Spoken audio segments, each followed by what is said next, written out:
35-40 বছৰমান হ'ল মই মাটিটো কিনি দিছিলোঁ। তাৰপিছত লাহে লাহে মাটিটো ৰেজিষ্টাৰো লৈছোঁ।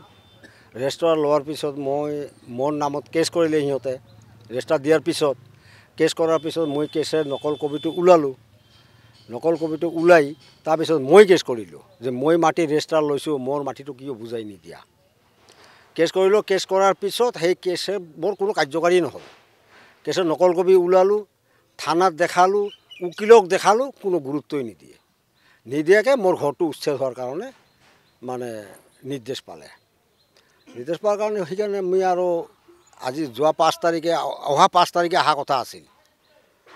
মোক কালি মাতিছিল উকিলে, বোলে আপুনি কোৰ্টত আহক, আপোনাৰ কিবা কম্প্ৰমাইজ কৰা যদি কৰক, কাৰণ আপোনাৰ যিহেতু ৰেজিষ্টাৰ আছে, আপুনি কেছ কৰা আছে। তাৰপিছত মই গ'লোঁ। যোৱাৰ পিছত উকিল 1:30মান টাইমত আহিল কৰবাৰ পৰা, আহি মোক কয় আপোনাৰ লাভ নহ'ব, আপুনি গুচি যাওক, কালি ফিল্ডত যাব মানুহ, আপুনি তাতে কি ক'ব লগা আছে ক'ব।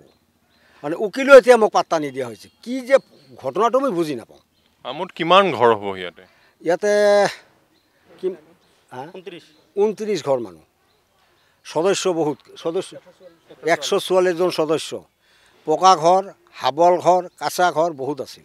এতিয়া এই মানুহসকলে ক'ত যাব বুলি আপোনালোকে ভাবিছে? মানুহসকলে ক'ত যাব, মানে কোনে খোচলে থাকিব লাগিব, উপায় নাই। নিজা মাটি নাই, ক'ত যাব লাগব, ক'ত যাম? মাটিতো নাই। মাটি মানে মোক দেউতাৰ নামত 3.5 বিঘা মাটি এগ্ৰিমেণ্ট কৰি দিছিল জয়মতী চৰকাৰে। তাৰ হাজবেণ্ড কি কয় ৰবেন, ঠিক ঘৰৰ খুঁটি টুটি লগত থাকি গাড়ী ঠাড়ি দিছে, মাটি এগ্ৰিমেণ্ট কৰি দিছে। আমি তাৰ ঘৰত যাওঁ যে মাটিটো আমাক চুচাৰ কৰি দিয়ক। কোৰ্টত যাব খোজোঁ, কেছ দিব নালাগে, আমাৰ মাজত কেছ চলি আছে, এইটো ঠিক হ'লে যিহেতু তোমাক এগ্ৰিমেণ্ট কৰি দিছোঁ, ঘৰৰ খুঁটি টুটি গাড়ী দিছোঁ লগত থাকি, তাৰমানে এইটো কেছ টেছ কৰিব নালাগে, আমাৰ এইটো চুচাৰ হ'লেও মাটিটো দিম। এই বুলি আমি কোনো কেছ ফেছ কৰা নাই। তাৰপিছত শুনো যে বৃষ্টিবাৰৰ দিনা বাইদেউ আহিল, অনামিকা বাইদেউ আহি কয় আপোনালোকে মাটিত যে ঘৰ বনাই আছে পাট্টাৰ মাটিত নে খাছ মাটিত? বোলে পাট্টাৰ মাটিটো আমি এগ্ৰিমেণ্ট কৰি নিছোঁ। আৰু 4 বিঘা 1 কাঠা 11 লেচা মাটি চিধা নামজাৰি হৈ আছে আমাৰ ফাদাৰৰ নামত, আকবৰ আলী মণ্ডলৰ নামত। তাক অনলাইনত মাৰলে ওলাই যায়।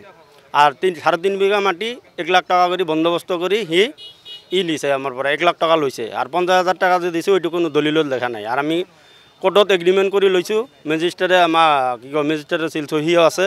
সেইটো নিয়ে আমি কোৰ্টত গৈছোঁ। কোৰ্টত যাওঁতে কয় এইটো এতিয়া কাম নহ'ব, আপোনালোকে পিছত কেছ কৰিব হ'ব। কলম যে ইমান কৰা পকা কৰা ঘৰ বনাইছোঁ, আমাৰতো মাটি নাই, ক'ত যাম এতিয়া? সেইটো মানে নামানে। এতিয়া কি কৰিব? হাইকোৰ্টত এপিল কৰিব নেকি? হাইকোৰ্টত এপিল কৰিব লাগিব, চাব লাগিব চেষ্টা কৰি। যিহেতু আমাৰ ডকুমেণ্টছ আছে, আমিতো এনেই সিহঁতৰ মাটিত ঘৰ বনাই থকা নাই না।